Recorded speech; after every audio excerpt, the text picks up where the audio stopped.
इधर बीजेपी के नेता और अभिनेता मिथुन चक्रवर्ती ने बंगाल सरकार पर निशाना साधा और एनडीटीवी से एक खास बातचीत में कहा कि बंगाल में जो हो रहा है वो चिंताजनक है। नया वक्फ कानून मुसलमानों के फायदे के लिए बना है।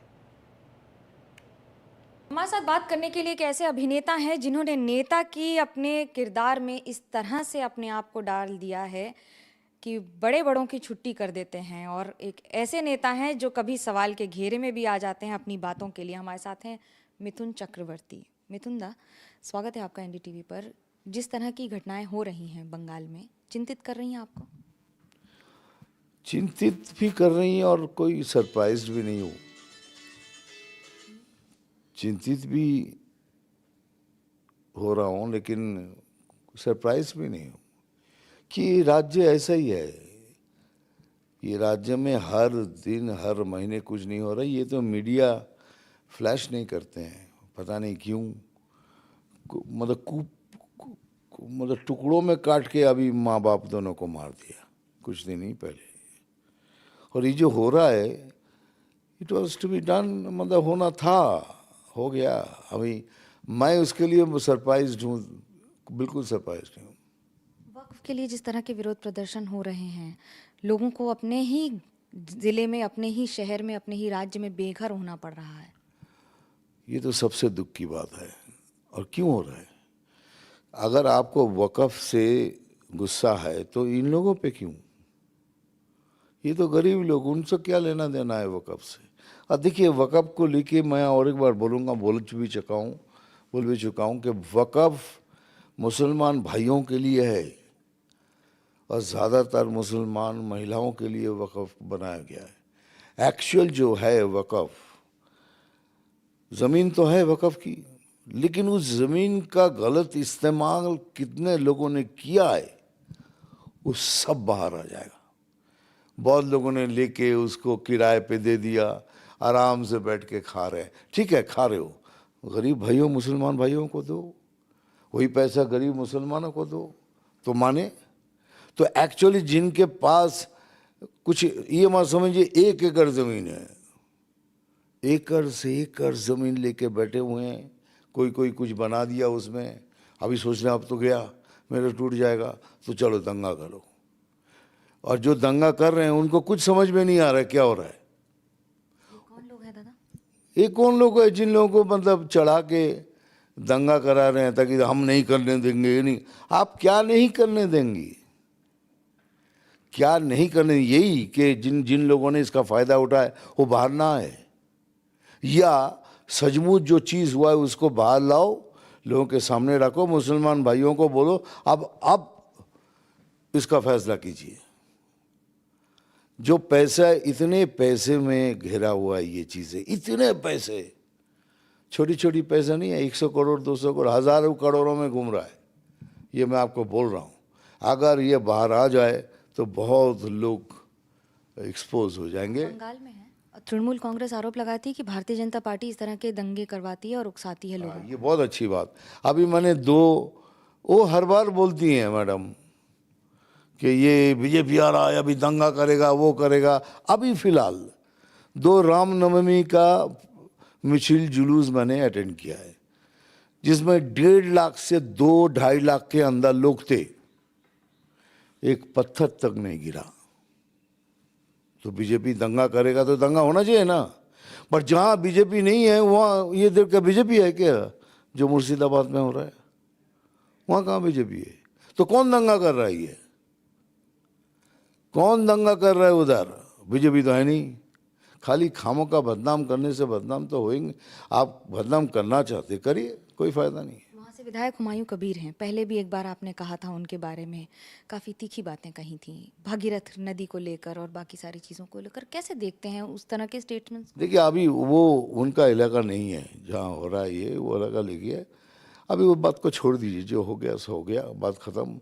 ये पर्सनल बात थी, उन्होंने उनकी तरफ पर्सनल मेरा वो था, ये कहा था, मैंने पर्सनली कहा था, किसी और किसी को, किसी कौम या किसी को नहीं कहा था। वो गलत बात है। अभी आपको लगता है कि तृणमूल कांग्रेस कह रही है कि राज्य सरकार ने अच्छा काम किया है इस मर और हम इसको संभाल पा रहे हैं, लेकिन केंद्र सरकार को, केंद्रीय वाहिनी को और फोर्सेस को भेजना पड़ गया है।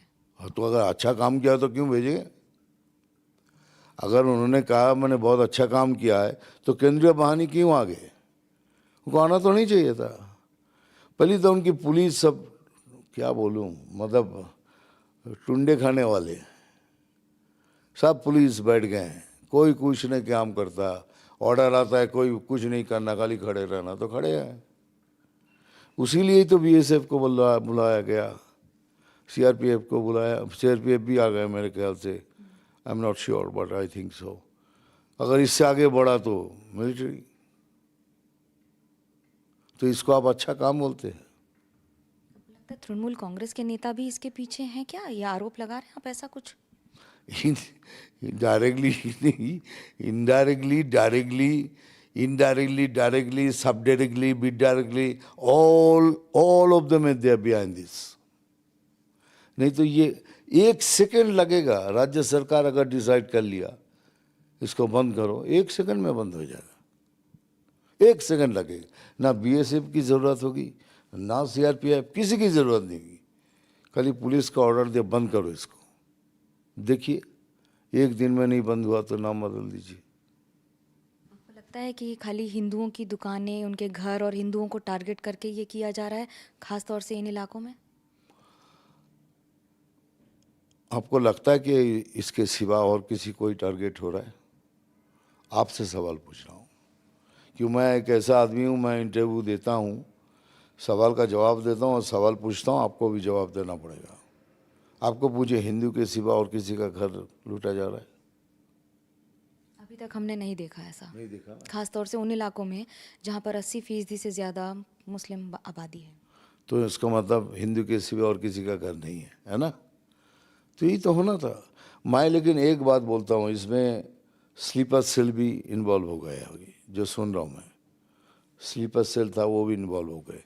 ज़्यादातर जो लोग हैं पड़ोस के देश से आए हुए हैं, क्योंकि इनका लेना देना पश्चिम बंगाल की अच्छाई से कुछ नहीं है।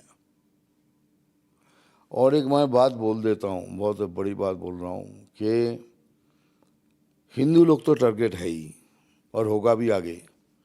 ये स्लीपर सेल, बाहर के लोगों का आके सब दंगा करना, ये जो तृणमूल के हिंदू लोग हैं ना, उनको भी मैं बोल रहा हूँ, तुम भी चौकन्ने रहना भैया। ये आप भी ये सुन के खुश होके सो नहीं जाना क्योंकि हम तृणमूल के हैं तो हम बच गए। आप भी नहीं बचोगे। आप हिंदू है तो आप पे भी आघात आएगा। आपको लगता है बंगाल की ये तस्वीर एक बहुत ही चिंताजनक स्थिति है? बहुत नहीं, एकदम एक्सट्रीम लेवल पे चला गया बात, एकदम एक्सट्रीम। लेकिन एक खुशी की बात भी है, ये सब जुलूस अटेंड करने के बाद कि सनातनी लोग सब अभी एक छत के नीचे आ रहे हैं, और मैं यही चाहता हूँ कि सनातनी सब एक छत के नीचे आए, नहीं तो हमारा जीना मुश्किल हो जाएगा, इम्पॉसिबल टू लिव। आप अभी ज़िला जाएंगे, लोगों से भी मिलेंगे, क्या चेतना बढ़ाने की कोई कोशिश करेंगे? हमारा काम है, ये सब नहीं, हिंसा बढ़ाने का काम नहीं। हम अपना सांगठनिक जो काम है वही करेंगे। जो हमको काम दिया गया वही मैं करूँगा। बंगाल के लोगों को मिथुन चक्रवर्ती का क्या संदेश होगा?